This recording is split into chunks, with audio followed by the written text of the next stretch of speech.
दो फेयर 50 रुपए की है, उसके वहाँ पे 150 रुपए लग जाते हैं। और वहाँ पे थोड़ा सा गैंग वगैरह भी चलता है। वहाँ पर कमर्शियल यानी पीली नंबर प्लेट चलती है या वाइट वहाँ पर भी चलती है? फिर तो मैं एक बात आपको रोक रहा हूँ भाई, फिर तो मैं बोल रहा हूँ तुम तो वाकई बहुत खुश इंसान हो जो दिल्ली एनसीआर के अंदर बाइक टैक्सी चला रहे हो।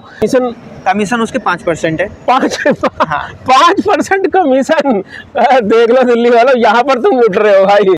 इनसे कलकत्ता की हालत जानने के बाद यही है कि शहर बदल जाएंगे लेकिन हालत नहीं बदलेंगे। नमस्कार, सत श्री अकाल, आदाब दोस्तों। भाई आज हम खड़े हुए हैं नोएडा सेक्टर 73-72 के पास और सामने आपको जो गाड़ी नज़र आ रही है ये है VSK भाई की। जो VSK भाई ने कैब खरीदी है वो है। इसको भाई हम चेक करने आए थे, साथ में VSK भाई को बधाई भी देने आए थे। और यहाँ बधाई देने में भाई संजय जी भी आए हुए हैं और बहुत दूर से, जी हाँ बहुत दूर, यानी कि पश्चिम बंगाल से, कलकत्ता से हमारे एक राइडर आए हैं जिनके चैनल का नाम है एस कुमार ब्लॉग। और पीछे तो आप जाना माना चेहरा नज़र आ ही रहा होगा आपको, VSK भाई।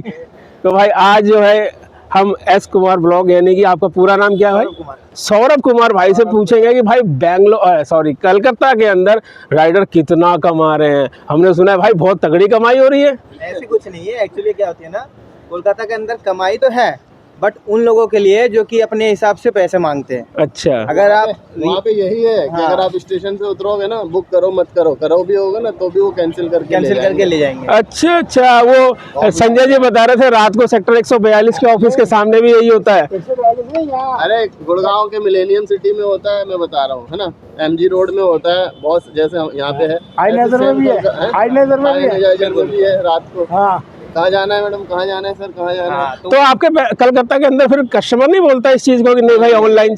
नहीं, वो जो न्यू बंदे आते हैं ना, ज्यादातर उनको फोकस किया जाता है। ठीक है, क्योंकि क्या होता है ना, उनको तो पता नहीं रहता कुछ भी। तो जो फेयर 50 रुपए की है, उसके वहाँ पे 150 रुपए लग जाते हैं। और वहाँ पे थोड़ा सा गैंग वगैरह भी चलता है। जैसे कि हमारे हावड़ा स्टेशन में ले लीजिए, कुछ सियालदह में भी होते हैं बाइक टैक्सी का गैंग। ओ भाई, तो भाई इनसे पूरी जानकारी लेंगे तसल्ली से बैठ के। अभी जरा मिले हैं और VSK भाई बहुत देर से बोल रहे हैं चाय पीते। तो दोस्तों चाय वाय पी के भाई हम पहुंच चुके हैं अपने भाई के पास और अब इनसे कलकत्ता के बारे में कुछ जानकारी लेते हैं। इन्होंने भाई अभी बातों में ना कलकत्ता की एक कंपनी के बारे में बताया। क्या नाम था? यात्री साथी। वहाँ पर वो बाइक टैक्सी चलती है यात्री साथी के नाम से। तो उसके बारे में थोड़ी सी जानकारी लेते हैं, क्या रेट देती है और ऑर्डर कितने का आता है और कस्टमर कैसे आते हैं। तो रेट क्या देती है? देखिए, सबसे पहली बार मैं यात्री साथी को बताता हूँ। तो ये एप्लीकेशन क्या है ना, ये कैब सबसे पहले कैब के लिए बनी थी, ठीक है, जो कि वो हमारे येलो टैक्सी के लिए स्पेशल थी। देन उसको अभी कैब में मर्ज करके और साथ में बाइक टैक्सी में भी साथ में लाया गया है 2024 से। अच्छा, एक चीज़ और बताओ, आपका ये यात्री साथी हो गई या ओला उबर रैपिडो हो गई, वहाँ पर कमर्शियल यानी पीली नंबर प्लेट चलती है या वाइट वहाँ पर भी चलती है? वाइट तो अभी तो चल रही है। लेकिन लास्ट नोटिस पीरियड अभी चल रही है, 31 मार्च से पहले सारे को येलो करवानी पड़ेगी। यानी वहाँ पर भी बवाल मचा हुआ है पूरा कि भैया ये टाइम उनको दे दिया कंपनियों को कि इतने टाइम में अपनी बाइक टैक्सी को येलो करवा लो, कमर्शियल में करवा लो, नहीं तो फिर आगे चल के नहीं चल पाएगी। बिल्कुल भाई ये लफड़े जो है सिर्फ दिल्ली के अंदर नहीं है, ये लफड़े हर जगह हैं। और अगर सही दिल की बात बताऊँ, हो सकता है आप मुझको बुरा लग जाए, तो कहीं ना अगर वाकई बाइक टैक्सी ना लीगल हो गई तो आने वाले टाइम में जो अभी बदलाव होता है ना, तो हर चीज़ बुरी लगती है हमें कि यार ऐसा क्यों हो रहा है, सब कोई फंसा चल रहा है। मैं आपकी बात को काट रहा हूं। एक्चुअली क्या है ना, लीगल हमारे कोलकाता में हो चुकी है। अच्छा, हमारे कोलकाता में लीगल हो चुकी है, ठीक है। इसके लिए अभी तक हमारे टोटल जो राइडर्स हैं लगभग 2000 बंदे ने अपनी टैक्सी को येलो करवा लिया है। अच्छा, 2-3 हज़ार रुपए हाँ, हो जाएगा। ये तो बढ़िया है यार। ये यहाँ पर तो बड़ा लफड़ा है। यहाँ पर तो ये है कि चाहे आपकी बाइक 1 साल पुरानी हो चाहे 2 साल पुरानी, भैया उसे बेचो और दूसरी लेके आओ, और वो भी इलेक्ट्रिक खरीद के लेके आओ। यार दिल्ली में तो ये लफड़े, इसीलिए तो दिल्ली के राइडर खुश नहीं है इस बदलाव से, क्योंकि उनको लग रहा है कि पूरी की पूरी गाड़ी चेंज करनी पड़ जाएगी यार फालतू में। नहीं, और यहाँ पे आप लोग जो बोलते हो ना ग्रीन येलो प्लेट, ठीक है, तो इसमें भी हमारे वहाँ पे कमर्शियल चलते हैं। हमारी ये प्लेट ग्रीन रहेगी बट जो उसकी फ़ॉन्ट होती है वो येलो होगी। अच्छा जी, वो भी कमर्शियल होनी चाहिए। तो यार फिर तो मैं एक बात आपको रोक रहा हूँ भाई, फिर तो मैं बोल रहा हूँ तुम तो वाकई बहुत खुश इंसान हो जो दिल्ली एनसीआर के अंदर बाइक टैक्सी चला रहे हो।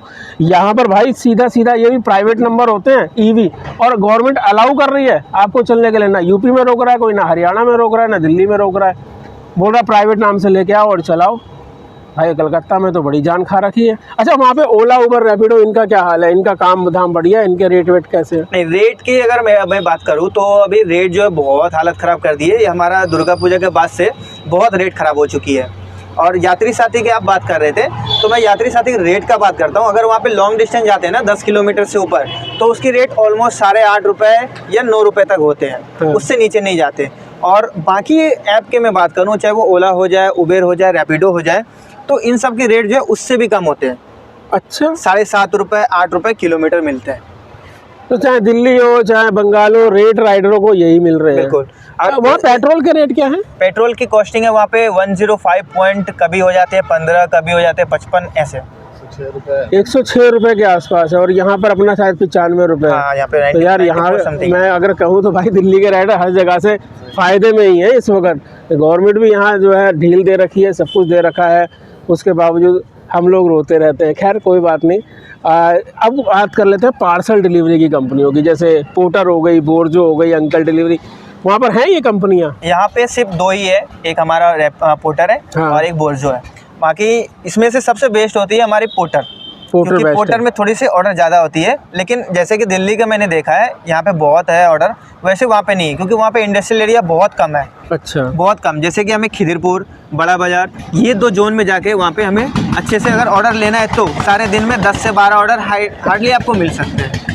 10-12 ऑर्डर पूरे दिन अगर पोर्टर में काम किया तो कितना का काम हो जाता है? अगर पोर्टर में है तो पूरा अच्छे से काम किया जाए बिना स्किप किए, देन आपको हार्डली 1200-1300 रुपये पेट्रोल हटा करके आप ले सकते हो। पेट्रोल हटा के 1200-1300 रुपये। और कमीशन उसके 5% है। 5% कमीशन। देख लो दिल्ली वालों, यहाँ पर तुम लुट रहे हो भाई, इसके अंदर आके लुट रहे हो। अभी तक हम ये कह रहे थे कि आप फायदे में। अच्छा बोर्जो का क्या हाल है वहाँ पर? बोर्जो का तो उतनी फ्लो अच्छी नहीं है उसकी रेट का भी कोई पता नहीं चलता, क्योंकि उसका कोई फिक्स्ड अमाउंट नहीं होती है। अच्छा। वो क्या होता है ना, काफ़ी बार 4 किलोमीटर के 5 किलोमीटर के 100 रुपये भी दे देते हैं, और अगर हुआ तो कभी बार 4-5 किलोमीटर के 40 रुपये दे दिए, ऐसे चलते हैं। मैड ऐप है एक तरीके से, कुल कहें तो कोई भरोसा नहीं है कि कब छप्पर फाड़ दे और कब छप्पर तोड़ दे। ज्यादातर अगर ऑर्डर फ्लो हो जाते हैं ना बहुत ज्यादा, जैसे फेस्टिवल वगैरह टाइम में क्या होता है, थोड़ा प्रेशर ज्यादा रहता है कंपनियों पे, तो वो हाई अलर्ट मतलब हाई सर्च लगा देते हैं। हाँ। और अच्छी तब इनकम होती है। लेकिन बोर्जो में उतनी अच्छी ऑर्डर नहीं है। और अंकल डिलीवरी ये है क्या? वो कुछ नहीं है वैसे। कुछ अंकल डिलीवरी कलकत्ता में है ही नहीं। अरे यार अंकल डिलीवरी वालों भाई क्या कर रहे हो, वहाँ पर जाओ, काम धंधा बढ़िया है, पोर्टर जो है दबा के वहाँ ऑर्डर उठा रही है, बोर्जो में भी अच्छे ऑर्डर है, तुम क्या कर रहे हो यहाँ दिल्ली? अच्छा कुछ और है, आप वहाँ क्या कहना चाहोगे?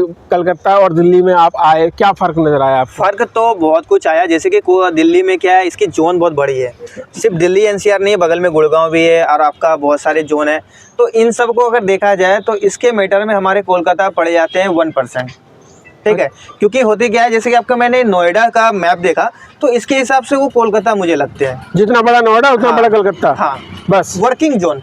वर्किंग जोन तुमने नोएडा देखा कहाँ है? हाँ मैं देखा नहीं हूँ, मैंने मैप में जो देखा, दादरी तक पहुँच जाओ पता चल जाएगा नोएडा। मैंने मैप में जो देखा मैं उसके हिसाब से आपको बता रहा हूँ। ठीक है, तो वर्किंग जोन जो है हमारा कोलकाता के थोड़ी सी कम है, क्योंकि कोलकाता के अगर 25-30 किलोमीटर लेफ्ट चले जाओ या राइट चले जाओ तो वर्क खत्म। हाँ, तो ऐसा हो जाता है। 44 किलोमीटर तो तुम जाओगे अभी यहाँ ग्रेटर नोएडा। हाँ बहुत फर्क है। देखो काम तो हर जगह उसी हिसाब का है।